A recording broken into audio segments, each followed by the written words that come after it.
জয় শ্রীকৃষ্ণের নাম নিয়ে চৈতালি পজিটিভ ভাইবসে আপনাদেরকে স্বাগত জানাই। গুরুজনদের প্রণাম আর ছোটদেরকে অফুরন্ত ভালোবাসা জানিয়ে আজকের ব্লগটা আমি এখন থেকে শুরু করছি।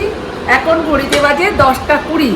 আমি ব্রেকফাস্ট করলাম পুরি আর সবজি। আজকে হচ্ছে বুদ্ধ পূর্ণিমা, আর এই যে এইটা আমাদের স্পেশাল খাবার হিসেবে দিয়েছে, ওনারা বানিয়েছে, বললো একটু খেয়ে দেখবেন। তো এটা কি সুজির, এটা একটা চূড়া আর এটা আর হচ্ছে ক্ষীর। সুজির ক্ষীর। সুজির ক্ষীর। দুর্দান্ত সব খাবার দাবার খাচ্ছি, দুর্দান্ত সব খাবার দাবার। দেখা যাক এটা টেস্ট করে কেমন লাগে, খেয়ে জানাই আপনাদেরকে। দাঁড়ান।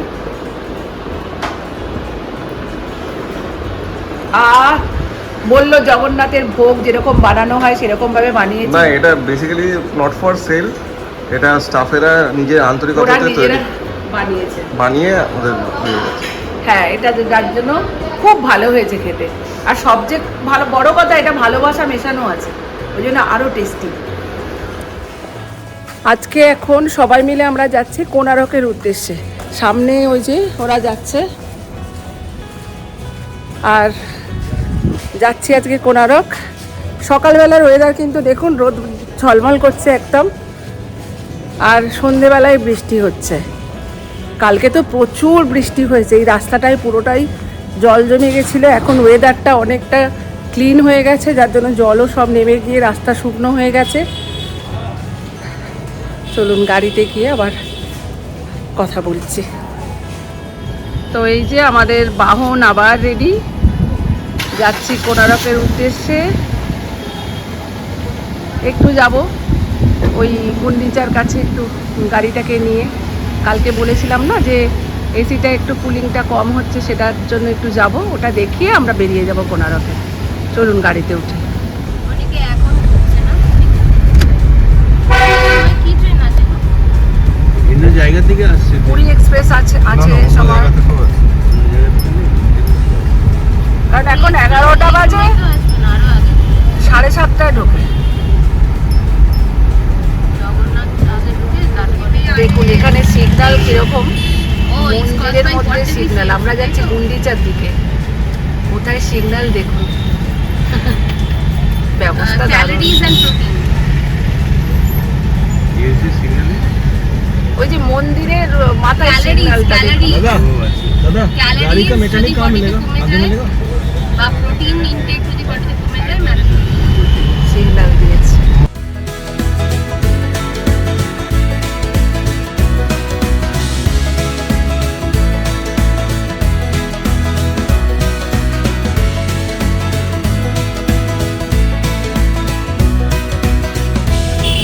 আমরা গাড়ির ওখান থেকে এলাম, তো 2-3 ঘন্টা সময় লাগবে এই কাজটা করতে একটা।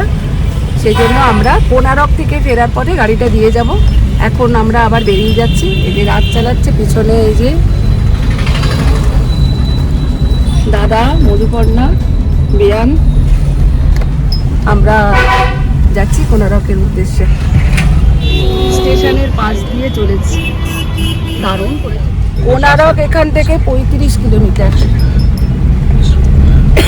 আমরা যাব এই যে কারশেডের পাশ দিয়ে যাচ্ছি, ট্রেন দাঁড়িয়ে আছে।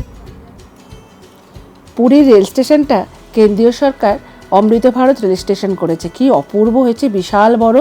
অনেক রেল স্টেশনই এরকম হবে।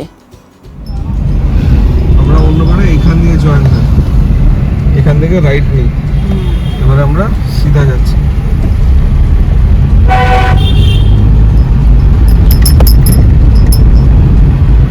এই যে কোণারক টেম্পলের রাস্তা।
কোনারক যাওয়ার এই রাস্তাটা অসাধারণ লাগে। গাড়ি চালিয়ে আনন্দ আর গাড়ির আরোহীরাও প্রাকৃতিক সৌন্দর্য উপভোগ করতে করতে যায়। দুদিকে সারি সারি সবুজ গাছপালা আর তাদের মাঝখান দিয়ে বুক চিরে চলে গেছে এই পথ। প্রকৃতির সবুজ স্নিগ্ধতায় ঘেরা এই রাস্তার সৌন্দর্য সত্যিই অনন্য। মনে হয় যেন সবুজ রাজ্যের মধ্যে দিয়ে এগিয়ে চলেছি এক অজানা গন্তব্যের দিকে। প্রকৃতি ও পথের এই মেলবন্ধন বারবার আপনাদের মুগ্ধ করবেই।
ডান দিকে সমুদ্র।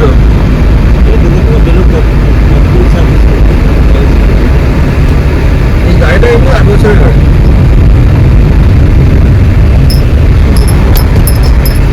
এটা মহানা।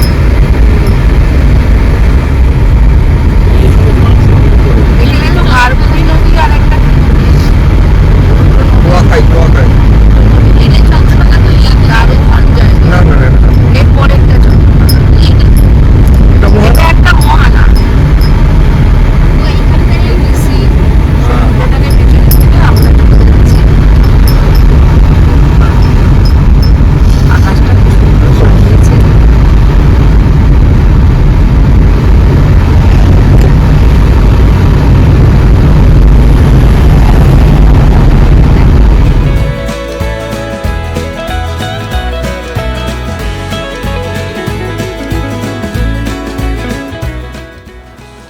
আমরা এখন বালুখন্ড ফরেস্টের পাশ দিয়ে চলেছি। বাঁদিকে এই ফরেস্ট আর ডান দিকে সমুদ্র। এর সৌন্দর্য যেন এক আলাদা অনুভূতি।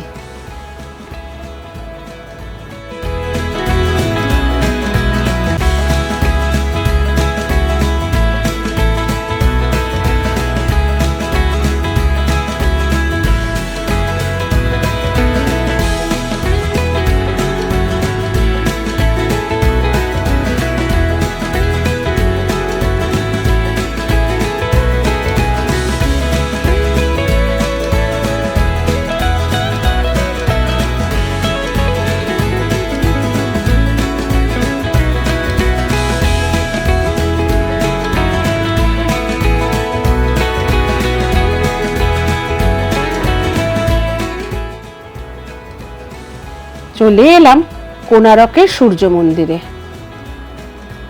এখানে পার্কিং 30 টাকা করে ঘন্টায় পার্কিং নিল। আজ গাড়ি দেখে মনে হচ্ছে প্রচুর মানুষ এসেছেন এই সূর্য মন্দির দেখতে।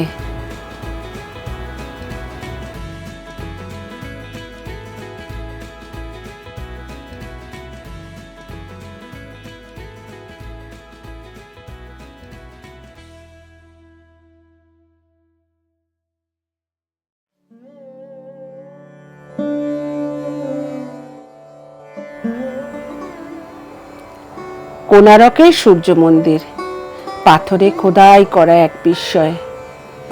উড়িষ্যার সমুদ্রবর্তী কোনারকে অবস্থিত কোনারক সান টেম্পল ভারতীয় স্থাপত্যকলার এক অনন্য নিদর্শন।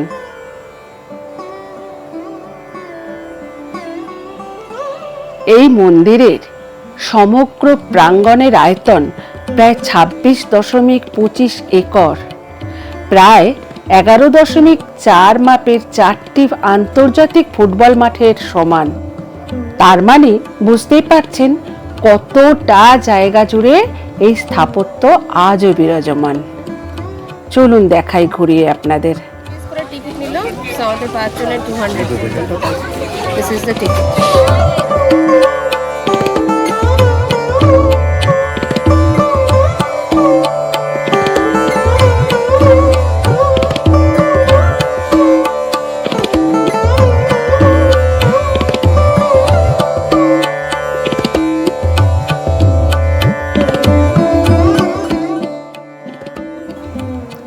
ইতিহাসে আছে ত্রয়োদশ শতকে পূর্ব গঙ্গবংশের রাজা নরসিংহদেব এই মহিমান্বিত মন্দির নির্মাণ করেন সূর্যদেবের উদ্দেশ্যে।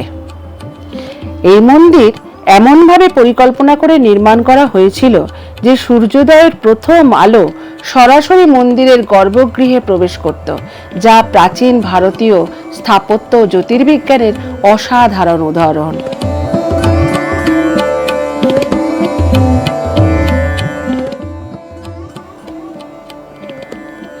মন্দিরটি এমনভাবে নির্মিত হয়েছে যেন মনে হয় সূর্যদেবের বিশাল রথ পূর্ব দিগন্ত থেকে এগিয়ে আসছে। এই পাথরের রথে রয়েছে 24টি বিশাল অলংকৃত চাকা এবং 7টি শক্তিশালী ঘোড়া। ইতিহাসে কথিত আছে এবং পণ্ডিতদের মতে এই 24টি চাকা দিনের 24 ঘন্টা এবং 7টি ঘোড়া হলো 7 দিনের প্রতীক। কোণারকের সূর্য মন্দিরের প্রতিটি পাথরে ফুটে উঠেছে অসম্ভব সুন্দর কারুকার্য এবং শিল্পীদের দক্ষতা।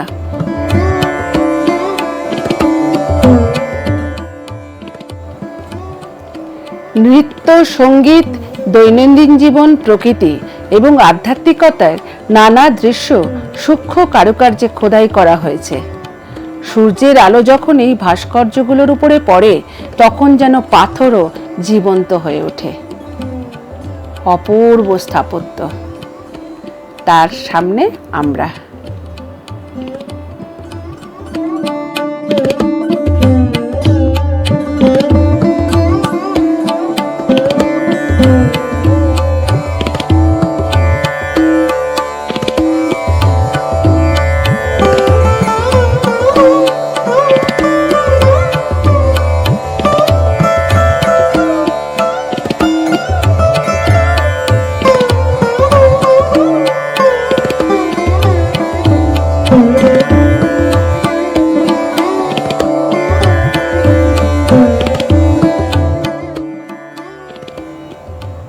স্থাপত্যের দিক থেকে এটি শুধু একটি মন্দির নয়, বরং প্রাচীন ভারতের বিজ্ঞান, জ্যোতির্বিদ্যা এবং প্রকৌশল জ্ঞানের এক অনবদ্য সাক্ষ্য।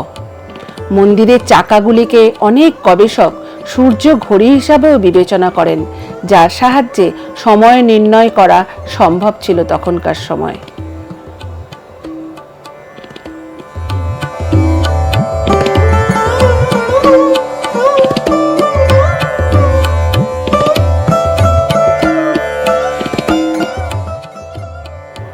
এখানে বয়স্কদের নিয়ে ঘোরাবার জন্য হুইল চেয়ারেরও ব্যবস্থা রয়েছে।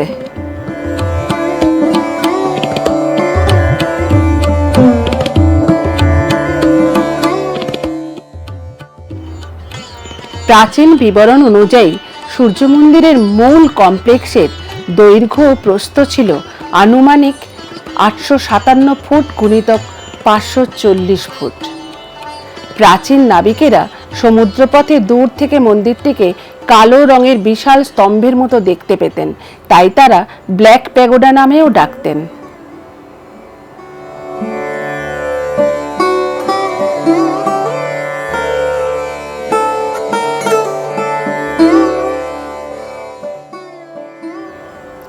কোণারকের সূর্য মন্দিরকে ঘিরে একটি রহস্যময় কাহিনী আজও মানুষের কৌতূহল জাগায়।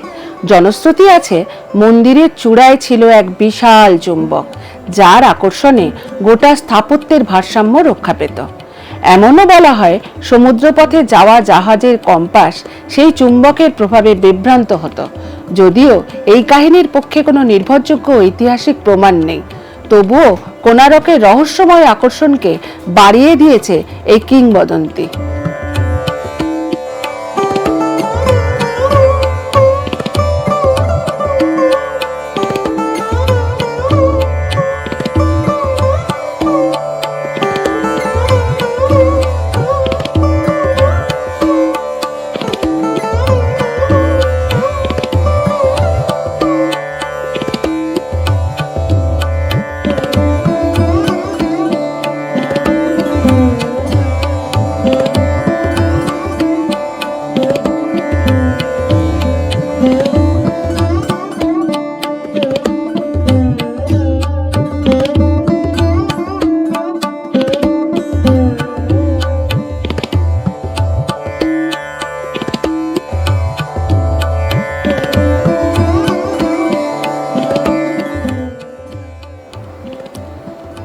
কোণারকের সূর্য মন্দিরের সামনে দাঁড়িয়ে অসাধারণ এই স্থাপত্য দেখে আমরা মুগ্ধ হয়ে গেলাম।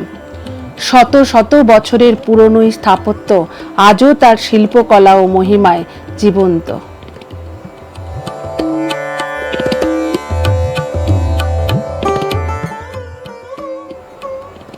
কোণারক শুধু একটি মন্দির নয়, এটি পাথরে লেখা সূর্যের মহাকাব্য। আর এই গাছটি দেখেছেন? যারাই কোণারকে গেছেন নিশ্চয়ই চিনতে পাচ্ছেন গাছটি। আমরা সবাই গরমেতে যখন ঘুরে ক্লান্ত হয়ে যাই তখন এই গাছের তলায় একটু আশ্রয় নিই।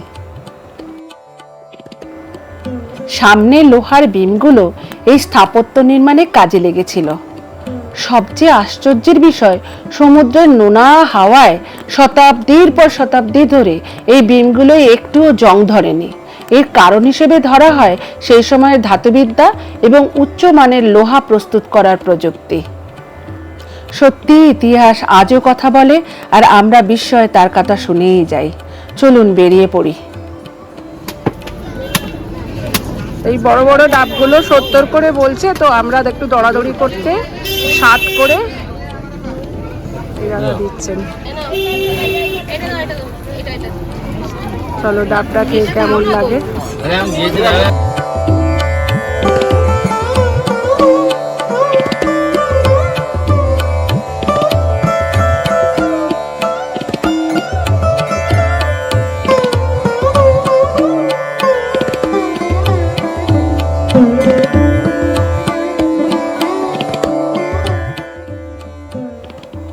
লাঞ্চের সময় হয়ে যাওয়ায় আমরা এখানেই ক্যান্টিনে লাঞ্চ সেরে বেরিয়ে পড়লাম।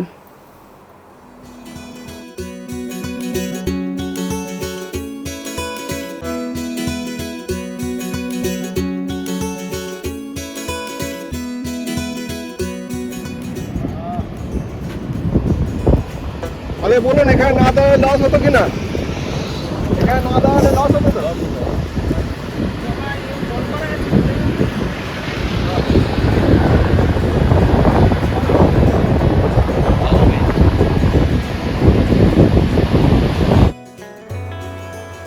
আহা, আসার পথে রাজ একটা ভারী সুন্দর জায়গায় গাড়ি দাঁড় করালো, আর নিমেষে মন ভালো করা সমুদ্র ও তার তীর, যেটাকে আমরা সি বিচ বলি, সেটা নির্জনতা দেখে মুগ্ধ হয়ে গেলাম আরও একবার। অপূর্ব সুন্দর এই জায়গাটা, দারুণ ভালো লাগলো। আপনারাও কোণারক থেকে ফেরার পথে এই জায়গাটায় দাঁড়াতে পারেন।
বলছে অনেকক্ষণ ধরে কবজা করছিস।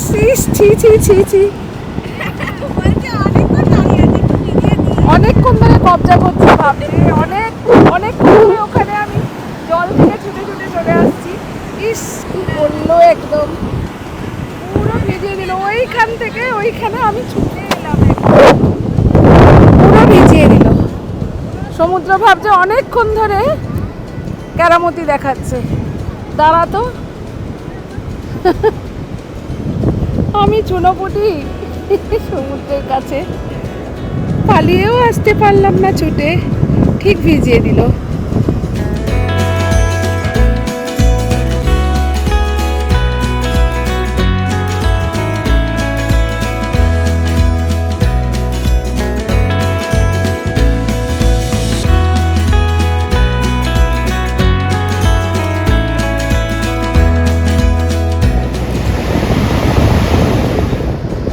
দেখুন কিরকম স্যান্ড ডিউনস। এটা প্যাটার্ন সব প্রিন্টের জন্য হয়।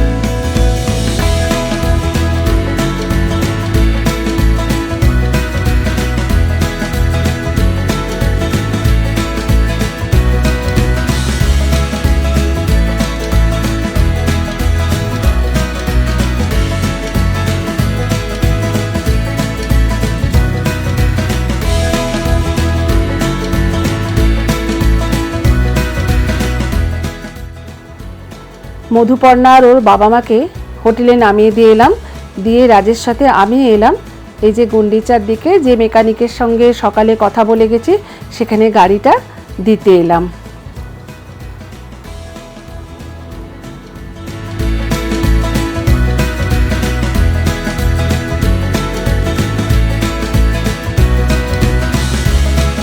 গাড়িটা আমরা গ্যারেজে দিলাম, ওটা এসিটা ওরা ঠিক করছে।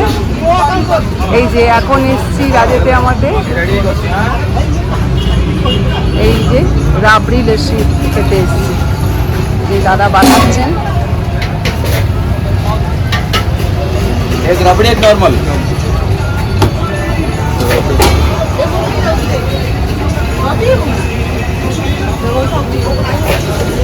কত কি দিচ্ছে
দেখেই মনে হচ্ছে দারুণ ভালো হবে। দাঁড়ান আগে খেয়ে দেখে কেমন।